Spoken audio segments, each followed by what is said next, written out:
হাবাসকে নিয়ে বড় বার্তা দিল হাবাসের প্রিয় ছাত্র এডমন্ড। ডুরান্ড কাপেই আমরা দেখতে পেতে চলেছি কলকাতা ডার্বি। তো নমস্কার বন্ধুরা, welcome to ST unique sports. বন্ধুরা, এই ভিডিওতে আমরা ডুরান্ড কাপ নিয়ে বেশ কিছু আপডেট তোমাদের সঙ্গে শেয়ার করব। বিদেশিদের নিয়ে কি সমস্যা হচ্ছে সেটা তোমাদের জানাবো। কবে থেকে ইস্টবেঙ্গল প্রস্তুতি শুরু করছে সেই নিয়েও কথা বলার রয়েছে এই ভিডিওতে। তাই ভিডিও শুরু করার আগে একটাই রিকোয়েস্ট, চ্যানেলে যারা প্রথমবারের জন্য এসেছো মনে করে চ্যানেলটাকে সাবস্ক্রাইব করে নিও, আর যারা ফেসবুক পেজ থেকে দেখছো অবশ্যই ফলো করে নিও। তো চলো মেন টপিকে যদি আমরা আসি, প্রথমেই আমরা কথা বলবো একটু ডুরান্ড কাপ নিয়ে। তো ডুরান্ড কাপের কিন্তু এবার যে গ্রুপ বিভাজন হয়েছে সেখানে কিন্তু আমরা টোটাল যেটা দেখতে পাচ্ছি, ইস্টবেঙ্গল মোহনবাগানকে ওই একই রকম চিন্তাভাবনা একই গ্রুপে রেখে দাও। এটা সবথেকে খারাপ চিন্তাভাবনা, কারণ গ্রুপ থেকে তো একটা করে দলই নেক্সট রাউন্ডে খুব সম্ভবত যাবে। যদি দুটো করে দল যায় তো তবু ঠিক আছে, যদি একটা করে দল নেক্সট রাউন্ডে যায় তো সেক্ষেত্রে প্রথমেই দুই প্রধানের মধ্যে একজন বাদ পড়ে যাবে। অত্যন্ত খারাপ সিদ্ধান্ত এটা বলতেই হয়। প্রতি বছর ওই একই গ্রুপে রাখা খুব খারাপ। কেন, একটু যদি আলাদা কোনো গ্রুপে রাখা হয় সেক্ষেত্রে তারা যদি সেমিফাইনাল বা ফাইনালে মুখোমুখি হয় কী অসুবিধা রয়েছে জানি না। ওই একই ব্যাপার, পয়সা আসবে না, সেই জন্যই প্রথমেই নাও একই গ্রুপে রেখে দেওয়া হোক। সেখানে গ্রুপ এর মধ্যে রয়েছে East Bengal, Mohun Bagan, South United FC এবং CISF football team. Group B এর দিকে যদি তাকাই, সেই গ্রুপ বি এর খেলাও কলকাতাতেই হবে। সেখানে মোহামেডান স্পোর্টিং ক্লাব রয়েছে, তাছাড়া ইন্ডিয়ান আর্মি রয়েছে এবং আরও দুটো টিম রয়েছে। এবং আমরা যদি টোটাল যে কথা বলি যে কতগুলো আইএসএলের দল খেলছে, খুব খারাপ লাগছে যে অনেক আইএসএলের দল তারা ডুরান্ড কাপকে গুরুত্বই দিচ্ছে না। সেখানে অবশ্যই ইস্টবেঙ্গল, মোহনবাগান, মোহামেডান খেলছে, এছাড়া জামশেদপুর স্পোর্টিং ক্লাব দিল্লি খেলছে, এছাড়া যদি তাকাই মুম্বাই সিটি এফসি খেলছে, নর্থ ইস্ট ইউনাইটেড এফসি খেলছে, চেন্নাইন এফসির মতন টিম, বেঙ্গালুরু এফসির মতন টিম তারা ভাই খেলছে না। মানে এর থেকে আর খারাপ কি হতে পারে? ইন্টারকাশি খেলছে না, পাঞ্জাব খেলছে না, তো এইগুলো খুবই খারাপ ব্যাপার। তারা যদি খেলতো আরও অনেক ভালো ডুরান্ড কাপকে করা যেত। যাই হোক, কলকাতায় খেলা হবে, রাঁচিতে খেলা হবে, ইম্ফল, শিলং এবং গুয়াহাটিতে খেলাগুলো হবে। এবার কবে কার সাথে কখন খেলা হবে সেই নিয়ে পরবর্তী সময় আপডেট এলে অবশ্যই আমরা জানিয়ে দেব। তো কোন গ্রুপে কোন দল রয়েছে সেগুলো আমাদের ফেসবুক পেজে আমরা শেয়ার করে দিচ্ছি, তোমরা সেখান থেকে দেখতে পেয়ে যাবে। এবং বুঝতেই পারছো, প্রথমেই কলকাতা ডার্বি রয়েছে। ডার্বি সবসময় একটা ভালো ম্যাচ হবে, বড় ম্যাচ হবে, এবং ওই গ্রুপ স্টেজে ডার্বি ম্যাচটা বড্ডই বেমানান।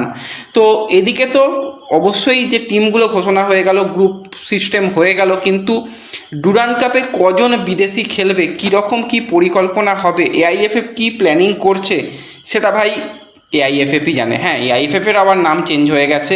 তো যাই হোক, যারা উচ্চ পদস্থ ব্যক্তি তারা এখন ওয়ার্ল্ড কাপ দেখতে ব্যস্ত, খুব ভালো কথা। আমাদের ইন্ডিয়ান ফুটবল একদম চুলোয় যাক, আমরা আমাদের মতন ঘুরে বেড়াই, যা যা করার দরকার সেগুলো করি। ইন্ডিয়ান ফুটবলের তো কিছু হবে না, তো সেক্ষেত্রে ফুটবলকে আরও যত ধ্বংস করে দেওয়া যায় সেই রকমই কাজ চলছে। তো সেই রকমভাবে তারা ঘুরে বেড়াচ্ছে।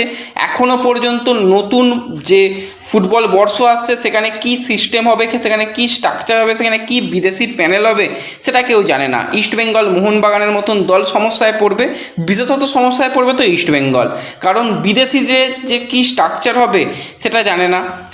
এখনও পর্যন্ত কোনো বিদেশিকে কলকাতায় আনা সম্ভব হচ্ছে না। আর তো 24 দিন বাদে খেলা।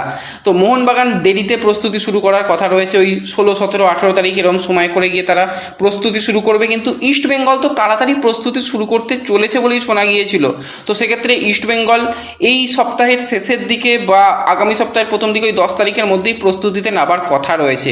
সেখানে যদি না বিদেশি প্লেয়ারদের নিয়ে আসা যায়, সেখানে যদি না তাদের একটা প্রি সিজন টুর্নামেন্ট দেওয়া যায়, কিছু বলার নেই। তো সেই নিয়েও কিন্তু এখনও পর্যন্ত কোনো দলই ভিসা কিছু করতেই পারছে না। কাগজ তো রেডি করার চুলোয় যাক, কিছুই হচ্ছে না।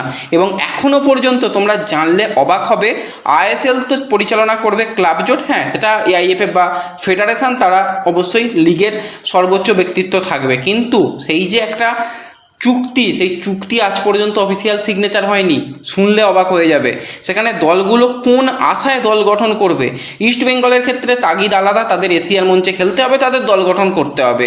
মোহনবাগানের কাছে প্রচুর টাকা রয়েছে, তারা হাই বাজেটের টিম বানাবে, তারা সমস্ত টুর্নামেন্ট ডমিনেট করার চেষ্টা করবে। কিন্তু বাদবাকি দলগুলো কোন আশায় টিম করবে, যেখানে এখনও পর্যন্ত কিছুই হয়নি।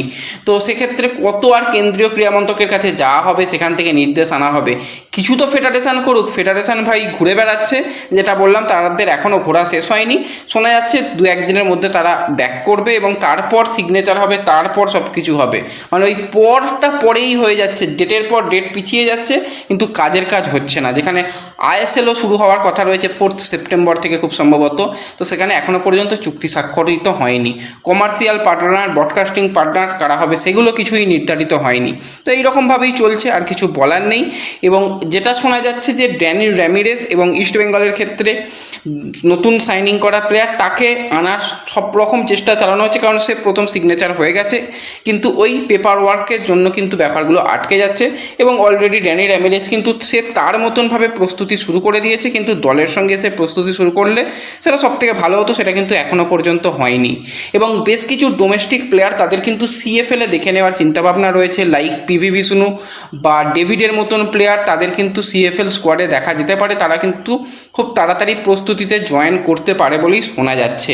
এবং এক্ষেত্রে তাদের নিয়ে এবং আরও যদি কিছু প্লেয়ার, যেরকম সন্দীপ মান্ডি, তাকে যদি একটু খেলানো যায়, তাকে যদি একটু গেম টাইম সিএফএলে দিয়ে দেখে নেওয়া যায়, খুব একটা খারাপ হবে না। বা সৌভিক চক্রবর্তীকেও খেলানো হোক, গত সিজনে খুব একটা বেশি ম্যাচ খেলেনি, সৌভিক চক্রবর্তীর মতন এক্সপিরিয়েন্স প্লেয়ারকেও যদি সিএফএলে কিছু ম্যাচে খেলানো হয়, খুব একটা খারাপ হবে না। তো সেরকমই হয়তো ম্যানেজমেন্ট পরিকল্পনা করছে। এবং সিএফএল নিয়ে অনেকে জানতে চাইছিলে, সিএফএলের বেশিরভাগ ইস্টবেঙ্গল ম্যাচ তাদের ঘরের মাঠে খেলবে, মোটামুটি 90-95% ম্যাচ ইস্টবেঙ্গল তাদের ঘরের মাঠে খেলবে। যেরকম তোমরা জানো যে দুপুরের দিকে খেলা হয়, দুপুরের দিকে খেলা হবে, কিছু ম্যাচ কিন্তু সন্ধ্যার পরও রাখার চিন্তাভাবনা রয়েছে। তো পূর্ণ সূচি কিন্তু খুব তাড়াতাড়ি মানে এসে যাবে, যে কোন সময় কি খেলা হবে না হবে সেই দিকে আমাদের নজর থাকবে। এবং আশা করছি এবছরে একটু হলেও ভালো করে অন্তত সিএফএল আরেকটু ভালো হবে। এবং গত বছর তো অনেক টাকা লেগেছিল খেলা দেখার জন্য, টাকাটাও মোটামুটি একটা ঠিকঠাক জায়গায় রেখে করলেই সবার পক্ষে সুবিধা হবে সিএফএল দেখার জন্য।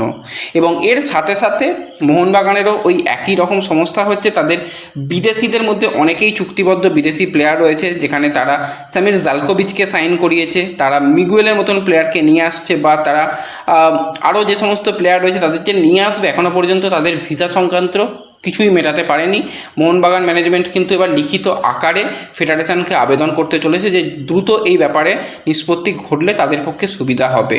এবং এর সাথে সাথে যদি আমরা কথা বলি অ্যান্তোনিও লোপেজ হাবাসকে নিয়ে, তো হাবাসকে নিয়ে কিন্তু আমরা এতদিন বার্তা দিচ্ছিলাম, এবার বড় বার্তা দিল কিন্তু এডমন্ড কিন্তু হাবাসের আন্ডারে ইন্টারকাশিতে খেলেছে এবং হাবাসের অত্যন্ত প্রিয় ছাত্র ছিল এই এডমন্ড। হাবাসের আন্ডারে কিন্তু ইন্টারকাশির হয়ে টোটাল 52 ম্যাচে 10টা গোল 15টা অ্যাসিস্ট করেছিল, যেটা তার কেরিয়ারের সবথেকে বেস্ট পারফরমেন্স ছিল।